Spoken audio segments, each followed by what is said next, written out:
And then sad to end on the worst note, but we're going to. Um, I'll tell you what, this story about a woman who all I can think is that she is severely mentally ill, who in the Yeah. past has passed herself off as different forms of an expert, working and is now working with an ABA provider, and for a while was passing herself off as a board certified behavior analyst and actually stole. They get a number that is their licensure number, and she stole more than once somebody's licensure number, and the person reported it. And yet somehow she continues to be employed at an autism center who has actually, they've actually, the quote, I don't know if you can find it, Nancy, in the article, but they said, we're aware of her past transgressions and that, you know, that they're Christians and they believe in forgiveness. That was shocking to me. I mean, this woman not only falsified her credentials and took a name of someone that was not her own, she was a convicted felon, Shannon. Yes, I do want to say that the felony was not anything harming children, but she stole from family members and, you know, did things that were not appropriate. She's a felon, but I want to note that it had nothing to do with harming children, because I think we all go, oh my God, you know, a convicted felon. But the fact that she is still employed by this center and families have reached out, and I just don't understand that. They're just now saying, well, go ahead.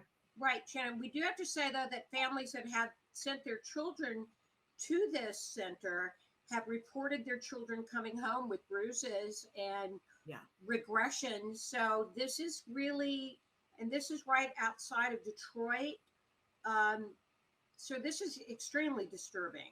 It is very disturbing. And so the quote that they said was, we are aware of Miss Diskin's past. As an organization founded by Christians, we believe in forgiveness and redemption, and that she has been an exemplary employee since she was hired. I don't like, I'm sorry, it's not funny, but I don't know how you could say that somebody's been an exemplary employee when they came in and said that they were a licensed BCBA, and now you found out that they're not.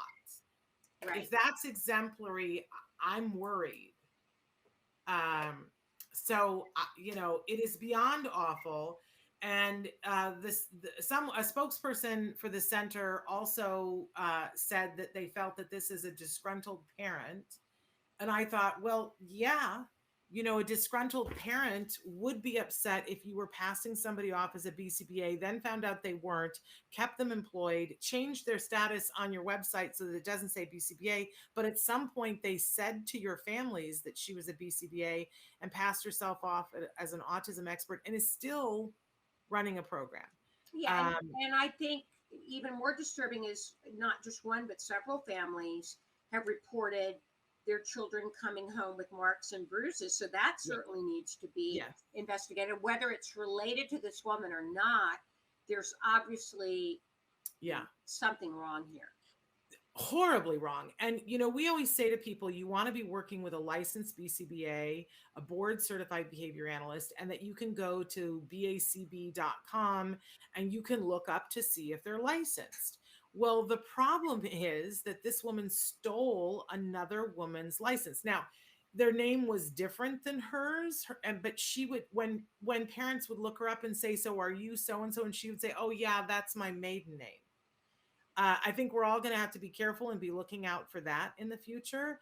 But can I tell you that in the time that my son was getting therapy, I never looked up somebody's licensure on bacb.com. Nor did I. I trusted the organization. The you know, your provider, I trusted them to have researched it. And what we're finding out is that for this provider, at some point they found out that it was a lie and still have this woman working for them.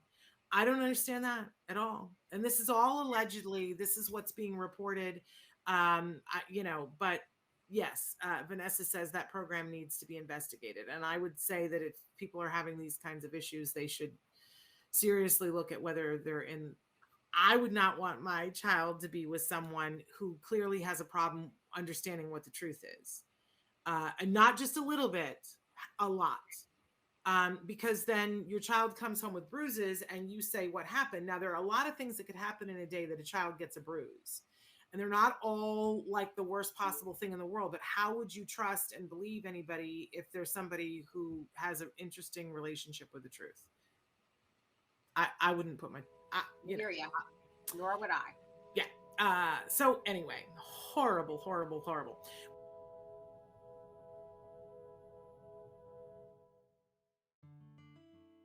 Thanks for watching Autism Live. If you found anything helpful in this video, please give us a like. In fact, make sure that you smash that subscribe button on YouTube and give us a like on Facebook. You can also follow us on Twitter and Instagram for important updates. And please download our free podcast wherever you get your podcasts. See you next time. Until then, give your kiddos a hug from me and one for you too. Bye-bye for now.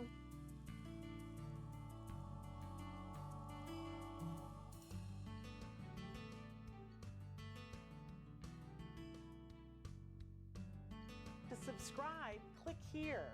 And if you'd like to check out some more of our videos, click here.